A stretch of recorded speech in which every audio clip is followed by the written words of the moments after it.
अतिवृष्टीमुळे शेतकरी पूर्णतः उद्ध्वस्त झालेला आहे। मी एका कापसाच्या पिकामध्ये आहे। तसं पाहिलं तर शेतकऱ्याला कापूस हे पीक नगदी पीक समजलं जातं आणि शेतकऱ्याच्या आर्थिक समृद्धीसाठी अत्यंत महत्त्वाचं पीक समजलं जातं। त्या ठिकाणी आपण पाहतोय हे या कापसाच्या पिकाला अशा पद्धतीने तोडे आलेले आहेत। मात्र पूर्णतः पाणी लागल्यामुळे याचे हे जे सगळे पाते आहेत ते जळून गेलेले आहेत आणि समोर पाहतोय हा कापूस अशा पद्धतीने झालेला आहे। मी एकदा समोर दाखवायचा प्रयत्न करतो।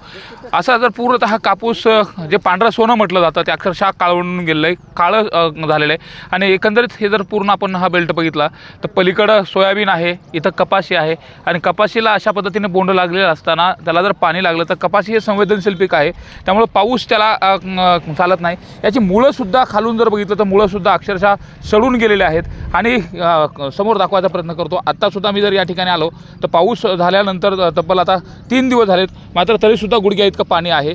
त्यामुळे एकंदरीत शेतकरी जर बघितलं तर पूर्णतः उद्ध्वस्त झालेला आहे। आणि आता नेमकं जर अशा पद्धतीने जर कपाशी असेल तर याला भाव किती मिळणार आणि केलेला जो खर्च आहे का तर यासाठी आणलेलं बियाणं असेल कपाशीसाठी, त्यासाठी खर्च केलेला जो खताचा खर्च आहे, एवढंच नाही तर मशागत आहे, हे सुद्धा निघणार नाही। त्यामुळे अक्षरशः शेतकरी बीडचा हवालदिंग झालेला आहे आणि या शेतकऱ्याला सरकार मायबाप आता नुकसान भरपाई देत असताना कशा पद्धतीने देणार, का तर हा खरीप गेला म्हणजे पुढचं जे गणित आहे ते सुद्धा बिघडणार। शेतातलं पाणी जर निघलं नाही तर रब्बीच्या हंगामात पेरणी कशा पद्धतीने करायची यासह अनेक प्रश्न आहेत।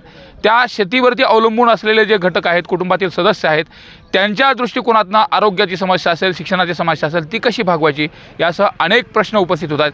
त्यामुळे या अनुषंगाने जर बघितलं तर आता सरकार भरीव मदत करणार का हे पाहणं महत्त्वाचं असेल। सुरेश जाधव, न्यूज 18 लोकमत, बीड।